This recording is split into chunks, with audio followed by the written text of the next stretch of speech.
Screaming, it came from the place of murder, rolling out of the green slime of the Mato Grosso, shrieking for revenge. It sought death for the man it hated, the screaming skull.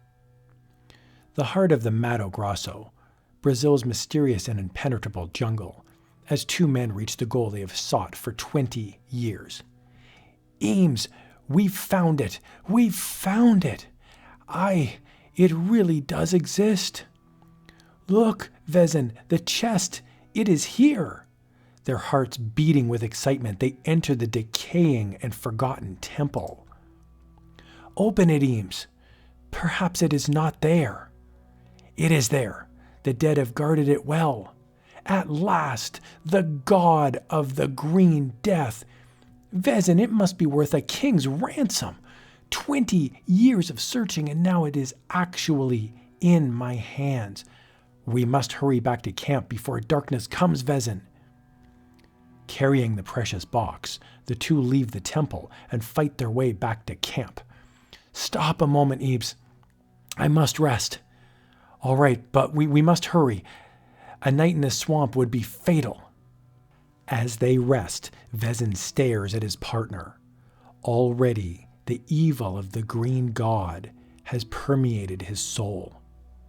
That idol should get us $250,000 apiece. It would get me $500,000 if I had it alone. There, that's better. Ready, Vezin? Yes, Eames.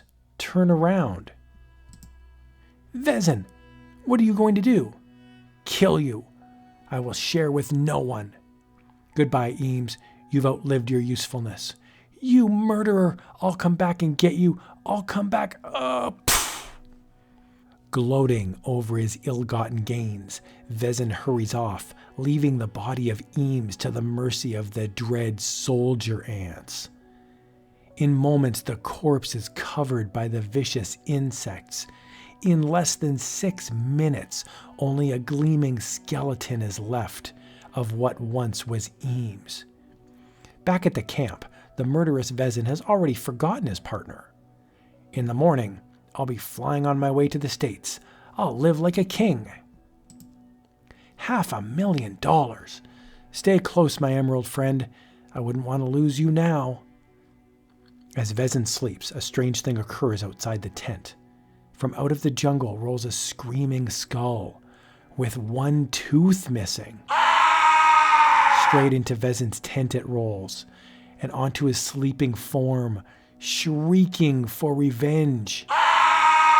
Waking, Vezin flashes his light to discover, a skull! The missing tooth! It's Eames' skull! But how? How did it get here? No! In a frenzy, Vezin picks up the skull and hurls it into the darkness. You'll not haunt me. But within the hour, the skull returns. It's come back. It actually moves. What'll I do? In desperation, he picks up the frightful thing. All right, Eames, you wanted your share of the treasure? I'll give it to you. There, you can stay close to the green death until we get to the States. Now let's see you get out of that. Ha ha ha. Yeah. Returning to America, Vezin settles down to the life of a rich man. It must have been perfectly thrilling, Mr. Vezin, fighting your way through those jungles. Not so much thrilling as hard, grueling work, my dear. Suddenly a hideous scream rings out through the house. What was that? Oh! It's some night bird. I'll have it hunted down in the morning. Shall we dine? I'm sorry, Vezin, but I just remembered an appointment that I must keep. I'll go with you. The guests leave, and Vezin goes to the chest and its gruesome contents. So, Eames, you want revenge. You want to ruin me. Well, I'm going to destroy you, crush you into 1,000,000 fragments. I can't move. What is this? Try as he will, Vezin cannot touch the chest. A powerful emanation from within repels him. Very well, Eames, stay in your chest and scream till you're hoarse. I have the money and you are dead. Soon, Vezin's house is shunned by all, until at last he is hard put to even find a housekeeper. And I will pay you $100 a week. Is that all right? I should say so. For that kind of money, what was that? It's nothing. Just the wind. That was no wind. It sounds like someone's getting murdered. I'm getting out of here.